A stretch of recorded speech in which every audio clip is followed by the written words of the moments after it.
I'm ready. So I wasn't planning on speaking, so I didn't have a speech planned or prepared. And you can see by the way I'm dressed, I was out knocking doors. I'm a little embarrassed. So back in 2010 when I ran for Congress, I came to one of these meetings. I think I was wearing jeans, a shirt that was untucked. And some of you may remember Rita Abraham. And Rita took me to task. She says, "You are somebody important. You can't dress like that. You have to dress like somebody important. You're running for Congress. You have to dress like you're running for Congress."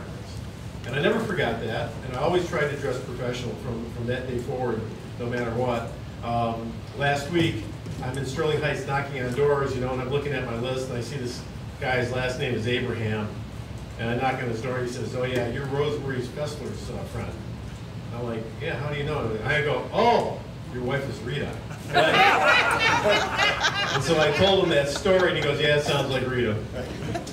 But so I apologize. I wasn't planning on talking tonight. So a couple of things. First of all, I am incredibly impressed with the quality and the quantity of candidates we have. Democrats have a hard time finding two people to run for a seat, and sometimes we can't even find one person to run for a seat. And now we have Democratic primaries, and the talent that we have in these primaries is just phenomenal. I'm fortunate nobody ran against me, thank you. But, and there's plenty of talented people out there that could have done it. But the fact that just shows me that we are energized. And we're getting to the point now where the real work is getting done. It's not this flashy talk about the wave or the tidal wave or the tsunami. Now people are starting to work. And you see the work being done. And I am just so impressed with everybody that's running for office and what they say. And Ms. Batterby, who is up here running for state senate, she's never run for office before, and like, I'm voting for her. She's great, So that's fantastic.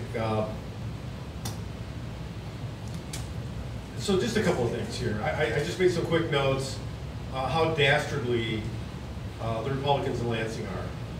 Tonight in Shelby Township at the Republican Party headquarters there over by Target, Speaker of the House, Tom Leonard, is their special guest speaker tonight. And I'm sure he's telling them what a great job they did with the budget. How they raised and spent more money than ever before on roads and on schools and all these things that are so important to the state of Michigan. I'm sure they're bragging about it. And I got to tell you, this is one of the most inept governments, one of the most inept operations I have ever seen. Isn't it interesting that years ago we used to hear the Republicans say, Democrats, all they do is throw money at a problem. They never solve the problem. They just throw money at it. Tax and spend. So what have the Republicans been doing the last 8 years? Well, they've been taxing you. They tax your retirement. They raise your tax on gas. Your fees on your registration, the roads aren't getting any better, our schools ain't getting better. Oh, that was a good sentence. Our schools ain't getting any better. Our schools are not getting any better. I mean, and the fact of the matter is Amazon didn't come here for two very good reasons. Talent and infrastructure. And talent means schools. And they have not made the investment in either talent or infrastructure. And that tells you everything that you need to know about the last 8 years under Rick Snyder. Something that Rick Snyder, so I made a few notes here. What's going on? Well, they have this, what they call, we just talked about, Dr. Kumar, we just talked about single payer or Medicare for all or whatever you want to call it. They have a program, what's called the able-bodied work requirements for Medicaid workers, right? So if you're able-bodied, that you are going to lose and you don't get a job or you don't do I think it's 80 hours a month. We finally got them to change 80 hours a month, and some of that can be public service. They're going to take away your Medicaid. And the sponsor of the bill actually said this is not a health care program, this is a jobs program. Because if we take away your Medicaid, that will give you the incentive to go out and get a job that offers health care. No, you look stunned. Those words actually came out of his mouth.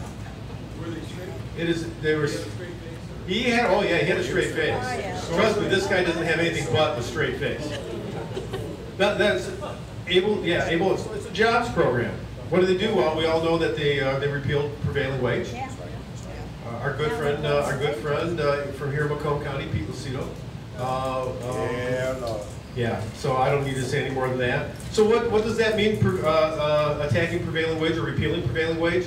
That means your neighbors who are electricians and plumbers and pipe fitters and bricklayers that got those jobs, that money went in their pocket, into your local bank. They used that money to shop at your local grocery store, your gas station, pay the babysitter, whatever. That money stayed in our local community. Now we're going to have contractors hiring low-wage workers, bringing them in from West Virginia and Kentucky and Tennessee and North Carolina, and that money's going back there. So Michigan taxpayers are going to help make better schools in North Carolina. That's the Republican vision. And we just passed, again, this budget, $56 million budget that they're bragging about. Well, some things that they snuck in the budget, I know I wrote 5, but I'm just going to keep going. You can shut up. I'll tell you when we're done. Okay. I'm a loud speaker. I can do that. I'm perfect with that. So in the budget, what did they snuck?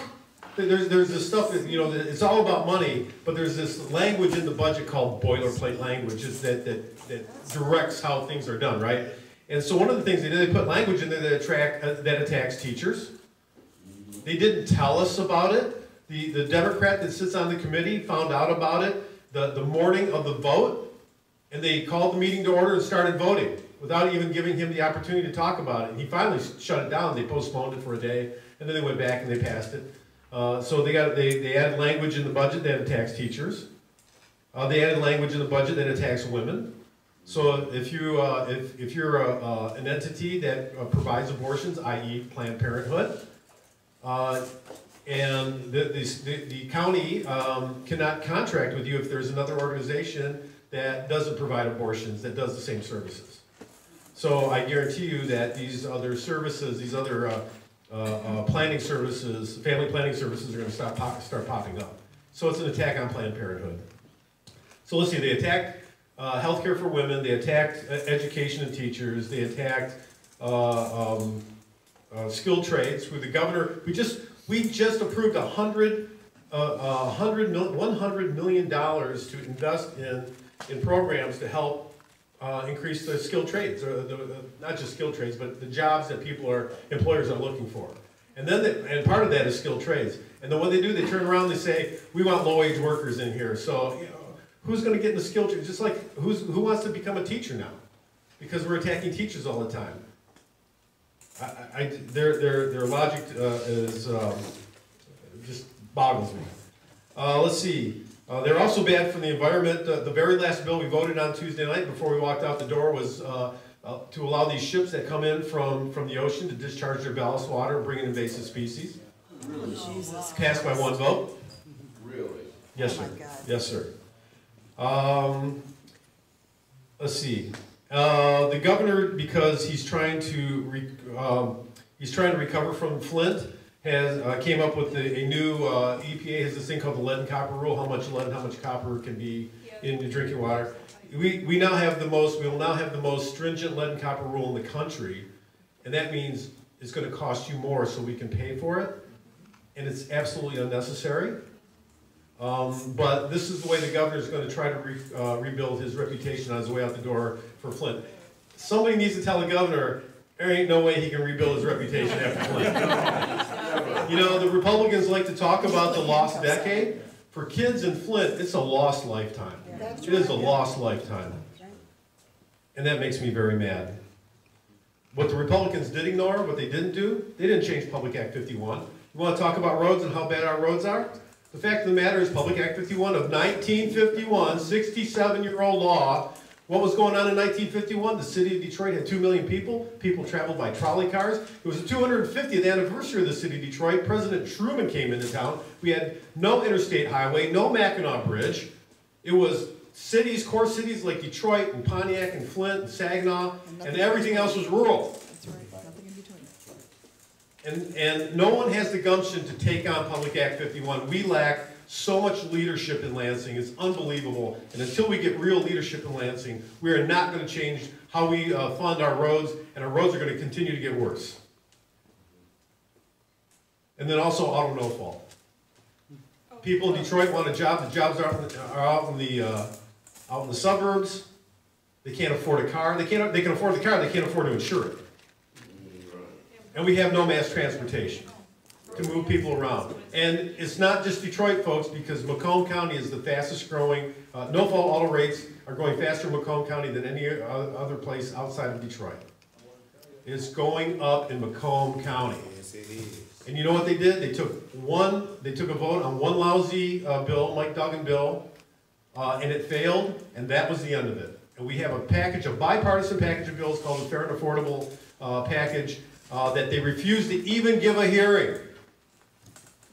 Absolutely refuse. And your rates are going up.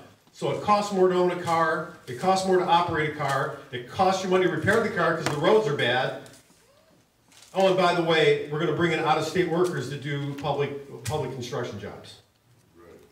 Do I seem like is this thing still running? Does it seem like I'm upset? Yes. Yeah, I'm mad as hell. I was going to bring this paper up. I left it up there, but it's the 1051. And did anybody get a chance to read it? So it's like, contact 10 of your friends that you think might not vote. Well, folks, we got this database. We know who doesn't vote. Yeah. We will tell you who doesn't vote. My campaign, and I think everybody should be doing this, we're going to do a friend-to-friend card, or a neighbor-to-neighbor card. Thank you. Thank you, Gary. We're going to do a neighbor-to-neighbor card. I encourage you, all of you to do this. Send out these cards to your neighbors and say, hey, vote. We can tell you who your neighbors are that normally don't vote. Heck, contact your neighbors who do vote and just make sure they vote. I just, in the mail today, we got our applications for absentee ballots. I'm going to tell you what, every single person in this room, you're going to be out of town on election day. Fill out that damn ballot, or fill out that damn application. And you know what, if you're in town to vote, vote. You can spoil your own ballot. That's fine. You show up and say, hey, I put in an absentee ballot, but I'm going to vote here.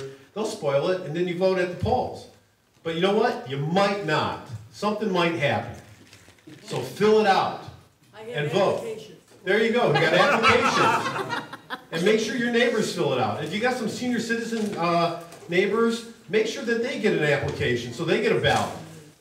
And then make sure they fill their ballot out. You don't have to help them do it. Just knock on their door and say, hey, do you mind, I'm just checking to see if you filled your ballot out. So what's it say? So 10 family members, and then by August 1st, have a phone or face-to-face conversation with at least 5. No, all 10. No 5, all 10. We all have the time to do that. We all have the technology. You know what? If you know your neighbor's cell phone number, text them. They can ignore your phone call. They can pretend like they're not home and you knock on their door. But if a text pops up on their phone, you know they're going to be reading it. Oh. And then take at least one person to the polls. And take at least one person to the polls. I'm mad as hell, folks. 8 years of this. It's horrible. We need a change at the top. We need a Democratic governor, we need a Democratic House, and we need a Democratic Senate. And every one of us needs to be involved. And look at me, if your feet hurt and you can't walk, you can dial a phone. You can stuff an envelope. You can do friend-to-friend cards. You gotta do something. There are no excuses for not getting people out to vote. People in this state have been getting kicked in the shins by this government for the last 8 freaking years, and it's time to stop. It's time we take this government back. It's time we make it work for working people. It's time that we make sure our kids have a good future with a good school and teachers who aren't afraid to teach. Hear, hear. I'm done. Yeah. Oh, I'm going to take questions. I'm done. I wasn't supposed to get wound up. I was supposed to get a good night's sleep so I go out and I'm all wound up, Gary. It's your fault. All right, with that, I'm going to ask questions. Carol, Just a quick question. Maybe you can answer this. It was asked. This is a political forum. There are no quick questions. And no short answers. It was asked earlier, and you maybe can answer it. Why is there no press corps in Lansing that is reporting back to all the states, to all the news media, to let us know what the heck is going on in Lansing every doggone day, if not twice a day? So there is a press corps in Lansing. Anybody here have a subscription to MERS or Gonwar Report? Anybody? Yeah. Oh, okay. Two, 3, great. And that's only because somebody pays for mine. Outside of that, so they're there, and they do a great job. Gonwer, I think, does a fabulous job. Does a nice job. Gonwer does a fabulous job. But we do have Kathy Gray. Kathy Gray is there, and every Sunday she puts, what bills we're doing. And I think Kathy Gray does a good job. But you're right. I mean, they're very limited. But, that's just the trajectory of regular press as a whole. If it isn't for, I find myself, I feel bad because I think they do great reporting in the Free Press and the News. I sit down Sunday morning, I find myself reading The Guardian. So subscribe, spend your money, buy the paper, buy the Free Press, buy the news, and tell them you want more. Please watch Off the Record. Watch Off the Record, and you can watch it online if you don't want to wait till noon at Sunday. You can watch it online. I've been on the show twice. It's a great show. It's all about state government. That may seem kind of boring. Former Macomb County person. What? Tim Skubic. And Tim Skubic, who's from Fraser. Yeah, who's from Fraser. I don't know when Tim retires. I don't know what they're going to do, but that's a great show. So watch Off the Record. Get a subscription to Macomb Daily. Get a subscription to news. Get a subscription to Free Press, and pay for it. And let's go back to demanding good news service, not just a piece of paper that has a bunch of advertisements in it. Yes, ma'am. I just have a comment about. By the way, can I say you're fabulous? Oh, seriously, I think you are fabulous. Say your name. I'm Corinne